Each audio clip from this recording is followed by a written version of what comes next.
Ce que je viens de vous décrire, c'est ce qu'on appelle un état hypnagogique, une forme d'état de conscience modifié qui se situe entre le rêve et le réel.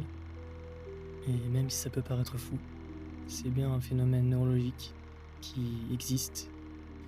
Les spécialistes du sommeil décrivent ça comme une phase de transition instable, un moment de déverrouillage sensoriel où la barrière entre l'imaginaire et le perçu devient poreuse et laisse parfois surgir des hallucinations visuelles, auditives ou kinesthésiques. C'est donc l'endroit idéal où l'imagination peut s'exprimer pleinement, sans contrainte. C'est ici que beaucoup de penseurs, scientifiques ou artistes ont trouvé leur singularité.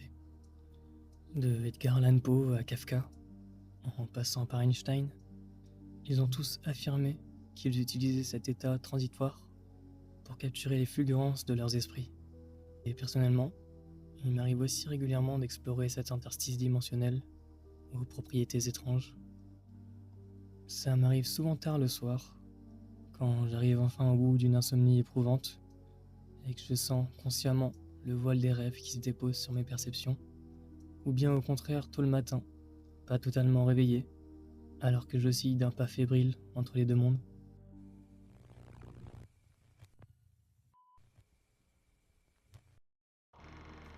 Ce que je viens de vous décrire, c'est ce qu'on appelle un état hypnagogique, une forme d'état de conscience modifié qui se situe entre le rêve et le réel. Et même si ça peut paraître fou, c'est bien un phénomène neurologique qui existe. Les spécialistes du sommeil décrivent ça comme une phase de transition instable, un moment de déverrouillage sensoriel où la barrière entre l'imaginaire et le perçu devient poreuse et laisse parfois surgir des hallucinations visuelles, auditives ou kinesthésiques.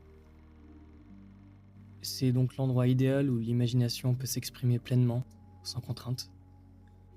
C'est ici que beaucoup de penseurs, scientifiques ou artistes ont trouvé leur singularité.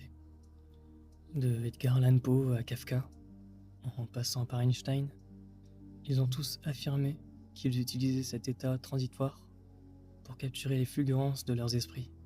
Et personnellement, il m'arrive aussi régulièrement d'explorer cet interstice dimensionnel aux propriétés étranges. Ça m'arrive souvent tard le soir, quand j'arrive enfin au bout d'une insomnie éprouvante et que je sens consciemment le voile des rêves qui se dépose sur mes perceptions, ou bien au contraire tôt le matin, pas totalement réveillé, alors que j'oscille d'un pas fébrile entre les deux mondes.